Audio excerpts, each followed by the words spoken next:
దివంగత నేత గాలి ముద్దుకృష్ణమనాయుడు కుటుంబంపై మాజీ మంత్రి రోజా ఆరోపణలు బాధాకరమని టీడీపీ రాష్ట్ర కార్యనిర్వాహక కార్యదర్శి ఇనుకొండ సుబ్రహ్మణ్యం పేర్కొన్నారు. తిరుపతి ప్రెస్ క్లబ్లో ఆయన మీడియాతో మాట్లాడుతూ మచ్చలేని నేతగా పేరు తెచ్చుకున్న ముద్దుకృష్ణమనాయుడిని కించపరిచేలా మాట్లాడిన రోజా క్షమాపణ చెప్పాలని డిమాండ్ చేశారు. ఆయన హయాంలో పుత్తూరు, నగరి ప్రాంతాలు ఎంతో అభివృద్ధి చెందాయని తెలిపారు. గత 5 ఏళ్ల వైసీపీ పాలనలో అభివృద్ధి శూన్యమని విమర్శించారు. ఆడదాం ఆంధ్ర, శ్రీవారి దర్శన టికెట్లలో అవినీతికి పాల్పడిన రోజాకు శిక్ష తప్పదని వారు హెచ్చరించారు. ఈ కార్యక్రమంలో టీడీపీ నేతలు సింగంశెట్టి సుబ్బరామయ్య, అంబూరి సింధుజ తదితరులు పాల్గొన్నారు. రోజా గారు మాజీ మంత్రివర్యులు, మాజీ శాసనసభ్యులు. మేము ఆమెను గౌరవంగానే చూస్తున్నాము. ఇప్పుడు ఒక స్త్రీ అందులో చిన్ని ఆమె మధ్య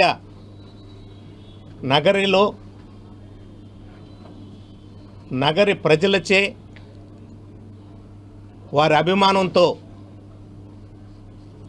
ఎన్నిక కాబడినటువంటి గాలి ముద్దుకృష్ణమనాయుడు గారు, మాజీ మంత్రి వర్యులు తనయుడు గాలి భానుప్రకాష్ గారు మీద కొన్ని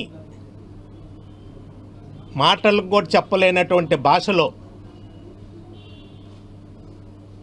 సంఘంలో ఉపయోగించినటువంటి భాషలో ఆమె కొన్ని ఆరోపణలు చేస్తూ, సరే శాసనసభ్యులైనా ఏం ఓడిపోయిన శాసనసభ్యురాలు ఆమె మీద మాట్లాడింది అనుకుంటే సరేలే అనుకోవచ్చు, తప్పులేదు. వాళ్ళ తండ్రిని కూడా ముద్దుకృష్ణమనాయుడు గారిని సంబోధిస్తూ ఆయన ఒక లెక్చరర్గా ఉన్నాడు అది ఇదని చెప్తూ గాలి నా కొడకని ఇతన్ని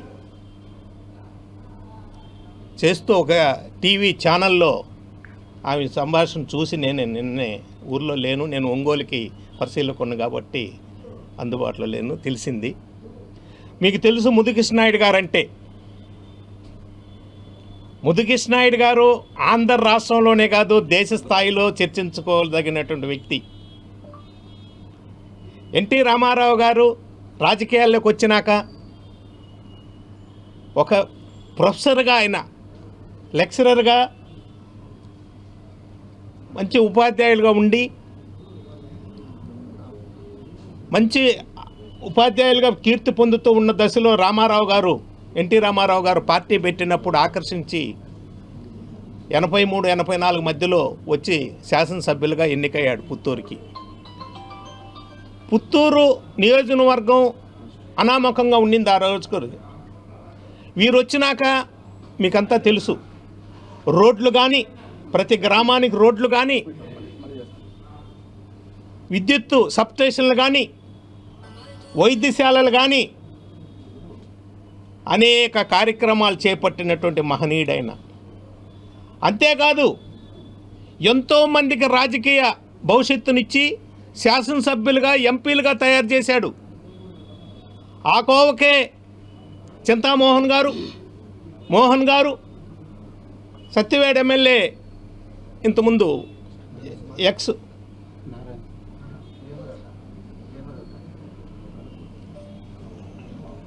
నగరి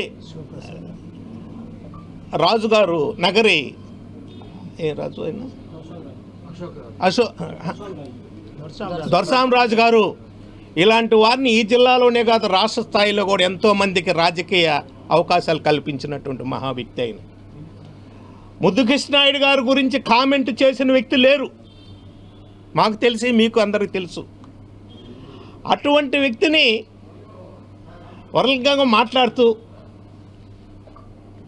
భానుప్రకాష్ గారి మీద ఆ మాటల్లో కూడా ఒక చిన్న ఆరోపణ చేయలేకపోయింది. ఒక చిన్న ఆరోపణ, అవినీతి ఆరోపణ గురించి కూడా మాట్లాడలేని అవకాశం వచ్చింది నాకు లేదు. కాబట్టి నీ మీద ఒక భానుప్రకాష్ చెప్పిందే కాదు, నువ్వు సినిమా హీరో అని చెప్పుకుంటున్నావు, పెద్ద గుర్తింపు కలిగిన హీరో ఏం కాదు. సావిత్రి లాగో, కృష్ణకుమార్ గారు లాగో, అంజలి గారు లాగో, భానుమతి గారు లాగో పెద్ద కీర్తి పొందినటువంటి ఆమె ఏం కాదు, నువ్వు రాష్ట్రపతి అవార్డులు ఏం పొందలేదు, ఒక యాంపు నటివి. నీకు సినిమాలు కూడా అవి కూడా పోయలేకే ఒక చిరంజీవి బాలకృష్ణ గారితో ఉన్న కాబట్టి కొంత నీకు ఆ గుర్తింపు వచ్చింది, అంత ముందుకు లేదు. సరే, అది నీ యొక్క విషయం, నీ భవిష్యత్తు మాకు అక్కర్లేదు. నువ్వు ఆ రాజకీయాల్లోకి ఎప్పుడు వచ్చావు? సినిమాల్లో నీకు ఆదరణ తగ్గింది, రాజకీయాల్లోకి వచ్చావు. రాజకీయాల్లో కూడా నువ్వు ఓటమి అన్ని పాలయ్యేటప్పుడు ఈ వ్యాంపు జబర్దస్తి ద్వందార్థాలతో ఉన్నటువంటి జబర్దస్తిలో ప్రదర్శనలు ఇచ్చుకుంటూ ఉన్నావు నువ్వు, అంతే తప్ప నీకు లేదు. సరే, తెలుగుదేశం పార్టీ చంద్రబాబు నాయుడు గారి దయతో రాజకీయాల్లోకి ప్రవేశించావు, చంద్రగిరి నియోజకవర్గంలో ఓడిపోయినావు, నగర్లో ఓడిపోయినావు ఒకసారి, మళ్ళా రెండోసారి వచ్చి నన్ను ఈసారిగా నువ్వు ఓడిస్తే నేను ఆత్మహత్య చేసుకుంటానని ఆడ మనిషిగా కొంగు సావి యాచించావు. సరే, నగర ప్రజలు ఏదో నీకు అవకాశం కల్పించారు, సంతోషమే. ఎక్కడన్నా నీ అభివృద్ధి చేసిన దాఖలాలు ఉంటే చెప్పు, మేము అడుగుతున్నాం ఇప్పుడు. ఎస్, మేం కాదు, ప్రజలందరూ అడుగుతున్నారు ఇప్పుడు. ప్రజలకి నువ్వు ఆనాడు రాజకీయాల్లోకి రాకముందు నీ ఆస్తులు ఎంత, రాజకీయాల్లోకి వచ్చినాక నీ ఆస్తులు ఎంత? నిజమే, కర్ణాటకలో బెంగళూరులో నీ భవనం ఎక్కడిది, ఎప్పుడు నిర్మించావు? ఎన్ని సినిమాల్లో ఎన్ని కోట్ల రూపాయలు సంపాదించి నిర్మించావు? నగర్లో ఒక పెద్ద భవంతిని నిర్మించుకున్నావు. ఇన్ని రోజుల నగరికి రాజకీయం చేసినటువంటి గౌరవనీయులు చెంగారెడ్డి గారు కానీ, దొరసానాయుడు గారు కానీ, ముదుకృష్ణాయుడు గారు కానీ అటువంటి భవనాలు ఎక్కడా లేరే. ఎప్పుడు ముదుకృష్ణాయుడు గారు దేవస్థానం గెస్ట్ హౌస్లో ఉండేవాడు పాపం, ప్రజానాయకుడు అంటే. అలాంటి స్థితి నువ్వు మళ్ళా హైదరాబాద్లో ఒక భవనం, చెన్నైలో ఒక భవనం ఉన్నది, దాన్ని ప్రశ్నించినాడు. తప్పే ఉంది? ఆయన భానుప్రకాష్ గారు ప్రశ్నించారు. సమాధానం చెప్పు. నీకు నిజంగా చిత్తశుద్ధి ఉంటే వైట్ పేపర్ రిలీజ్ చేయి. నేను పలాని పిక్చర్లో పలాని ఇదిలో పలాను యాంపుగా చేసి నేను కోట్లు సంపాదించాను, ఇన్ని ఇది వచ్చాను అని చెప్పు. ఒక ప్రజల చేత ఎన్నుకోబడి ప్రజల మన్ననలు పొందుతూ నిత్యం ప్రజల్లో ఉండే యువకుడు, అవినీతి మచ్చంటూ తిరిగినటువంటి యువకుడు, ఈరోజు మేమంతా గర్వపడుతున్నాం ముదుకృష్ణాయుడు గారి అభిమానులుగా కూడా. ముదుకృష్ణాయుడు గారు తనయుడు ఒక చిన్న అవినీతి మరక కూడా లేకుండా పాలన చేస్తున్నాడంటే నగర ప్రజలందరూ కూడా, మేము కూడా, మాలాంటి వాళ్ళని కూడా ఎంతో ఆనందపడుతున్నాం, గర్విస్తున్నాం. అలాంటి దశలో ముదుకృష్ణాయుడు గారు విగ్రహాలు పెడితే కామెంట్ చేస్తావా? నీకుందా అర్హత? ఎక్కడమ్మా నువ్వు? ఏంటి నీ భాష ఏంటి? నువ్వేంటి అసహించుకుంటున్నారుగా? ఓ పక్క వస్తుందిలే, ఆంధ్ర ఆడుదామా? ఏందది ఆంధ్ర ఆడుదామా? ఆంధ్ర ఆడుదాం. ఆంధ్రాలో అవినీతి భోగవతం కూడా వస్తుంది, త్వరలోనే సీరియల్లో వస్తుండవు, తెలుస్తుంది ప్రజలకి ఏంటి అనేది. కాబట్టి ఆమె ఆ భాషని వెనక్కి తీసుకోవాలి. మీకు సభ్యత మాకు అడ్డొస్తుంది.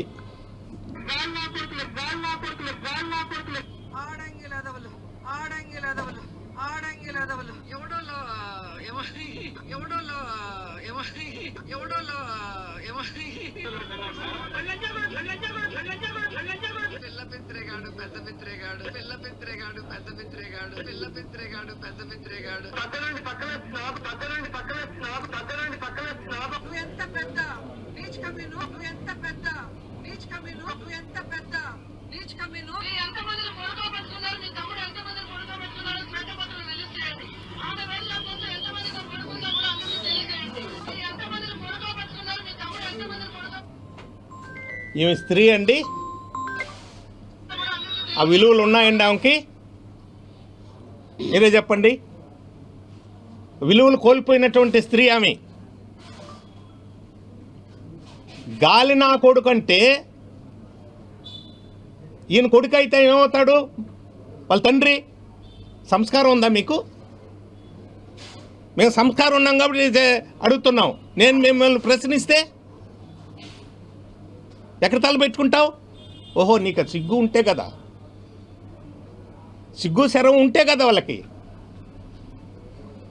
ముద్దుకృష్ణనాయుడు గారి గురించి మాట్లాడిన మాటల్లో గాలి అనే పదాలని నువ్వు ఉపసంహరించుకోవాలి, లేకుంటే ప్రజల చేత తీరని అవమానం చెందుతావని మేము రోజాని హెచ్చరిస్తున్నాం. నీవు నీ స్థాయిని మరిసిపోయి చంద్రబాబు నాయుడు గారిని, అంతకుముందు లోకేష్ గారిని కూడా అనేక పర్యాయంలో మాట్లాడింది. అసలు లోకేష్ గారు గురించి నీకేం అర్హత ఉందో ఎవరికొందో ప్రజలే చూశారు, తెలిసారు. ఎన్ని వద్దు, నేను ఆ వివరాల్లోకి వెళ్ళదలుచుకోలేదు.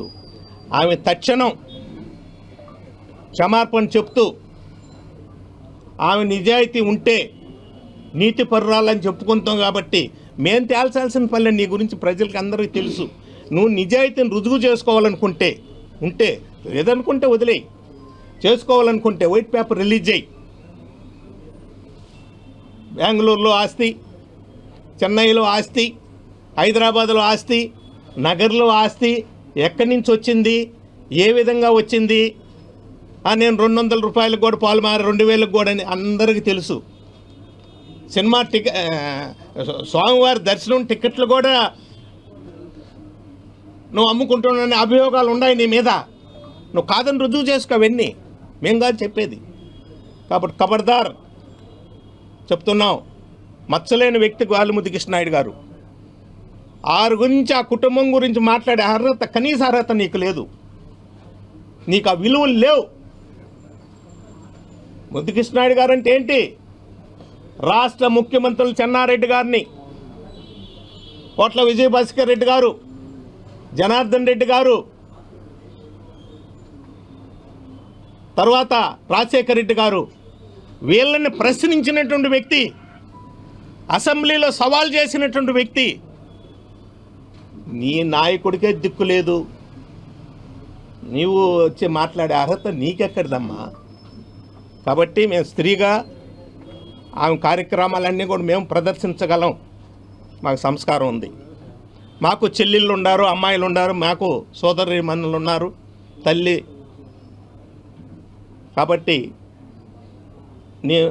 నీ యొక్క విలువలు నీకే తెలుసు. మీకు ఆ సంస్కారంతో ఉంది కాబట్టి నువ్వు లేక బహిరంగంగా ప్రదర్శించలేకున్నావు. కాబట్టి నువ్వు తక్షణం క్షమార్పణ చెప్తూ, ముద్దుకృష్ణనాయుడు గారి పేరు, ముద్దుకృష్ణనాయుడు గారి సహాయం తీసుకోలేదా నువ్వు? రాజకీయాల్లో లేవా? మేమంతా ఆ రోజు లేమా? ఆయన సలహాలు తీసుకొని ఈ జిల్లాలో ముద్దుకృష్ణనాయుడు గారు